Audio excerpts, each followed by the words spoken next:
अन्य समाचार पर हवे नजर करिए तो पत्नीना हत्या करनार पतिनो हवे मृतदेह मळी આવ્યો છે અને ગીર સોમનાથના વેરાવળના ડારી ગામની આ ઘટના કે જ્યાં ડારી ગામના કબ્રસ્તાનમાંથી મૃતદેહ મળી આવ્યો છે। ઝેરી દવા પી આત્મહત્યા કરી હોવાની પ્રાથમિક માહિતી સામે આવી છે। પોલીસ ઘટનાસ્થળે પહોંચી આવી છે। પિયર આવેલી પત્નીની તેના જ પતિએ હત્યા કરી નાખી હતી અને ત્યારબાદ હવે પતિનો જે મૃતદેહ છે તે મળી આવ્યો છે। તો ઝેરી દવા ઘટઘટાવી હોય તે પ્રકારની પ્રાથમિક માહિતી સામે આવી રહી છે। તો ગીર સોમનાથના વેરાવળના ડારી ગામની આ ઘટના સામે આવી છે કે જ્યાં ડારી ગામના કબ્રસ્તાનમાંથી મૃતદેહ મળી આવ્યો છે।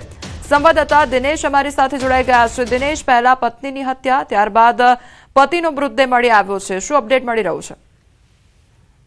બિલકુલ, આ જે ઘટના છે તે વેરાવળ તાલુકાના ડારી ગામની છે અને ગઈકાલે જ વહેલી સવારમાં આ જે હાલજેરનો મૃતદેહ મળી આવ્યો છે તે વ્યક્તિ દ્વારા તેમની જ પત્નીની હત્યા કરવામાં આવી હતી ને ત્યારબાદ તે નાસી ભાગ્યો હતો। જોકે પત્ની પોતે રિસામણી હતી ને તેમણે પોતાના પતિ ઉપર 498ની કલમ મુજબ ગુનો પણ દાખલ કર્યો હતો અને તેમના ભેદભાવને લઈને ક્યાંક ને ક્યાંક પતિ દ્વારા છે તે હત્યા કરવામાં આવી હતી। અને આજે વહેલી સવારે ફરી એક વખત કહી શકાય કે આજે પતિ છે જે મૃતદેહ મળી આવ્યો છે તે વ્યક્તિનો આજે વહેલી સવારે કબ્રસ્તાનમાંથી મૃતદેહ મળી આવ્યો છે અને તેમને લઈને હાલ પોલીસ છે તે ઘટના સ્થળે પહોંચી હતી। પોલીસે વધુ તપાસ છે તે હાથ ધરી છે અને ક્યાંક ને ક્યાંક પ્રાથમિક તપાસમાં એવું સામે આવી રહ્યું છે કે આ જે મરનાર વ્યક્તિ છે તેમણે સુસાઇડ કરી હોય તેવું સામે આવી રહ્યું છે।